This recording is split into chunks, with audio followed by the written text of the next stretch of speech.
to welcome everybody for our second sit down. I am extremely excited to introduce one of my mentors, an older brother, and he's one of the reasons why Speed Island was created. Derrick Adkins. Derrick Adkins is an Olympic gold medalist, 1996 for USA, 400-meter hurdles, and I'm extremely excited to have him here today. So, Derrick, I just want to thank you for stopping by and, having a sit down with me. No problem. No problem. Glad to be here. Appreciate it. So, Derrick, we go way back. Like, I was a junior in high school, literally 11th grade. And the first time Was that like 01 or 02? You know? I mean, I don't want to say my Oh, age. you don't want to I'm sorry. I wasn't supposed to ask that. It was 2001. It was 2001. Okay. It was 2001, right? All right. But the first time I met you... Well, I'm a lot older, so don't be... All right, you're right. But the first time I met you, it was 7th grade. Really? I don't remember that one. Yeah, because that was after you won the gold medal. Right, and I came to the school. And you came to the school, and you did a speech to everybody, answered a couple of questions, and then everybody got to shake your hand. Okay. So that's the first time I met you. I didn't know who you were. Like, I knew who you were, but the first time I met you. And then it was junior year, high school, and everybody knew who you were. And I remember you showing up, and I was like, oh, wow, Derrick is here. And Coach Britt was like, whatever he says, you listen. And I was like, all right. So what was your experience like when you came back? Right, so for me, I left Malvern, I graduated in '88. And then I went to Georgia Tech, and I took 5 years for me to graduate. And then I stayed down there for an additional 8 years to train for international competition. Okay. So I was down in Georgia for 13 years total. And then I came back right when I was retiring from competition. I came back, and it's funny, like, I came back, and our mentors, I call them the OGs now, whether it be Coach Britt, Mr. Nanton. I remember going to Mr. Nanton's house, and he pretty much just told me, I'm gonna be helping the kids. I mean, and that's how it is with Lakeview Youth Foundation. Like, it's not really a question. Nobody's gonna ask you. They're gonna tell. We don't care if you traveled the world, won gold medals. You're just gonna be helping the kids. You're gonna be helping these kids. In Lakeview and Malvern. So, he's telling me to show up to the skull session for the football team, come talk to the track team. So, and of course, I wanted to anyway. Yeah. So then I just connected with Mr. Nanton and Mr. Britt. And then I just really started showing up to practices. So I was just pretty much standing alongside Mr. Britt as he was coaching you guys. And that was like a really funny experience because y'all were so funny. So we had no track etiquette whatsoever. Because we just ran track to get faster for football. Right. That's all it was. That's it. So Coach Britt used to just shake his head and just laugh. I used to laugh too.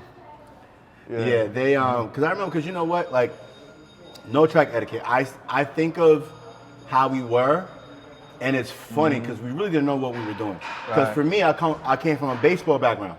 Right. So in baseball, you would bring up your socks all the way up to your knees. Yeah, all of that. Right. And that's what I did with my warm-up suit. I had these knee-high orange socks.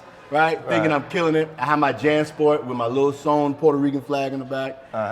And then my teammates had on jeans and Timbs. Right.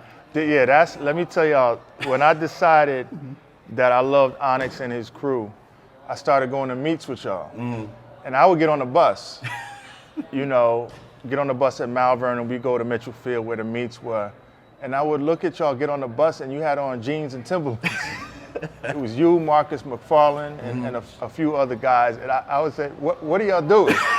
Y'all would get to the meet, take off the jeans and the Timberlands at the track, put on track clothes and start racing, and then win, like doing well in Nassau County. So that's the day I said, I really like these guys. This is hilarious. Because it wasn't about looking pretty. Right. We just wanted to compete. Yeah. And y'all and you guys had a lot of heart you had a lot of love on the team. And I say, and I've told you before, like, it's kind of personal. People say it's not business, no, it's not personal, it's business, but it's kind of personal. Absolutely. And I know people can discern the love that you have for myself as an older brother, Coach Britt as a second father, Coach Nanton, Coach Brewington. We're a unit and we're a family. Yeah. And what I liked about your crew is that I could tell that you all were a unit. You were more than just teammates.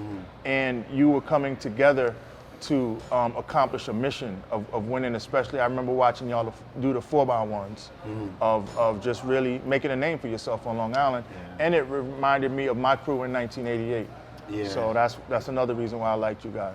No, I appreciate it. It was a special time, and it was special for me because when Cobra Britt took me in, and when you put me under your wing, I was going down a very dangerous path as a young man in the streets, and I never forget. You know, it was after the friendship games. I ran like 6'4", and that Monday, after practice, Britt said he got down on his knees and said, "Onyx, for this old man's heart, can you please listen to me?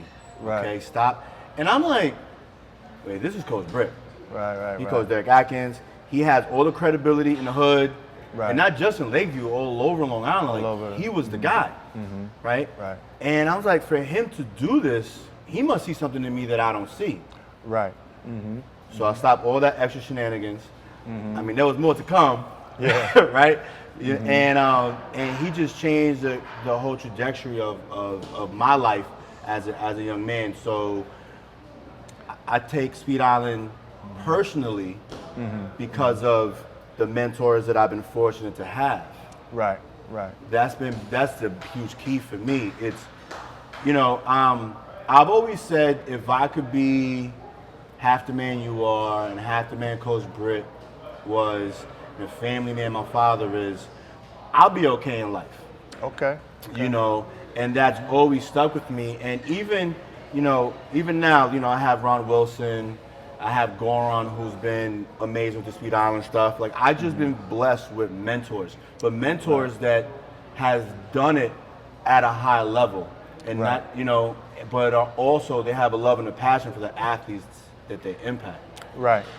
And that's something that's always stuck with me. So that's why when I say this is personal and it's a passion and there's a love for it, people don't really understand me because they don't know how deep it really gets or how it really is. And let me tell you, so when I got back, I tell you, I connected with Mr. Britt and Mr. Nanton, and they immediately started talking about you. And they said we have this hothead on the team.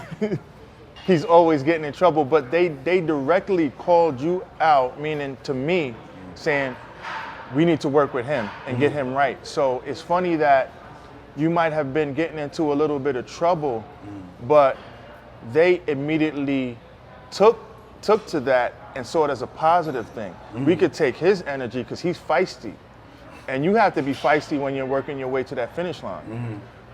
We could take his energy and hone it into running fast or playing well in football. So instead of saying, oh, we're gonna cast this guy off the team because he gets in a little trouble, they said, no, he's gonna be one of our best stars. And that's exactly what happened. And I like the fact that you've been appreciating that stance from them after all of these years. No, it's paying it forward. And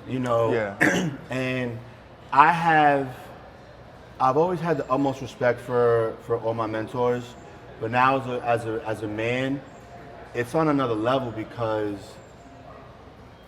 I'm still figuring out how to have that balance. Okay.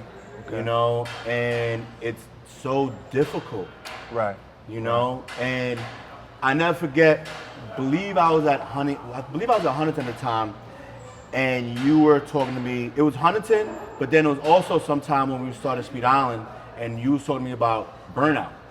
Okay. Yeah. I felt like you were doing a lot. So, I was so fired up and building this and paying homage that I got burnt out.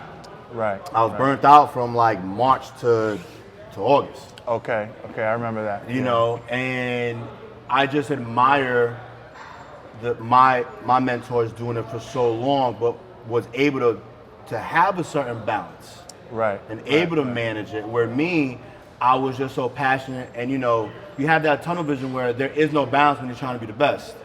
Like I get that, but now I understand that I do have to have a balance, because in order for Speed Island to continue to grow, I need to be balanced. Right. So that's why I brought in the coaches that I trust and know what they're doing, and I could go to other avenues to make this thing grow. So, you know, because Coach Britt, he Empire State Games, Right. football, indoor, outdoor, it just never stopped. Right. But he was able to have the family also. Yes. And, you know, And another thing people don't know now about Coach Britt is that, okay, now you see rubber tracks all over Long Island. Every high school has a rubber track. So, but when you go back to the days that I was competing in high school, every track was like a jacked up dirt track. Like even tracks? Uniondale had like a dirt cinder track. Malvern, and we were like some of the best on Long Island. So basically, what happened was that Mitchell Field had the only rubber track. Okay. However, there was no usage of that track because it wasn't really affiliated with any high school. Okay. So that's when Coach Britt and Mr. Nanton and my dad started getting together and saying, we're going to have invitational meets at this track. So that gave birth to the Malvern Relays, which then, after I had won the gold, became the Derrick Adkins Classic. Okay. And then they did the friendship games at Nassau Community College as other invitational meets. Because without them to be meet directors in that regard, I mean, the Long Island track season would have looked really, you know, under par. Yeah, they said that they saved indoor track and field. Right, especially exactly. in Nassau County. Yeah. So they were coaching, and then they were like meet directors, coaching football, just doing a whole lot. But like you said, Coach Britt was a family man. His wife, his daughter, ended up also being on the track team and then coaching the track team. So it's funny, Britt taught life balance by example. Not really, he didn't really preach to us a lot. Yeah. Britt was a quiet man. We talk about Britt all the time. He was a quiet man. He didn't say a lot. He was just looking at you, making sure you were staying in your lane. And if you stepped out of your lane, he said, okay, hold up, you know, and put you back and check you. So when he spoke, and then you would appreciate it, like, okay, yeah, he's right. Yeah. You know what I mean? So that when he spoke, everyone listened. So yeah, he was a patriarch. He was a patriarch. He was a coach and a second father that was really going to give you that life wisdom that you needed. No, absolutely. You know, he had his use of colorful language at times. You know, one of his favorite quotes, well, one of my favorite quotes from him was, he used to fire us up. It was, if I say that a mosquito can pull a plow, don't ask me no questions. Right.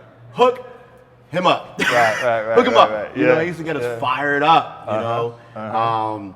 And one thing that stuck with me with him was the who thing.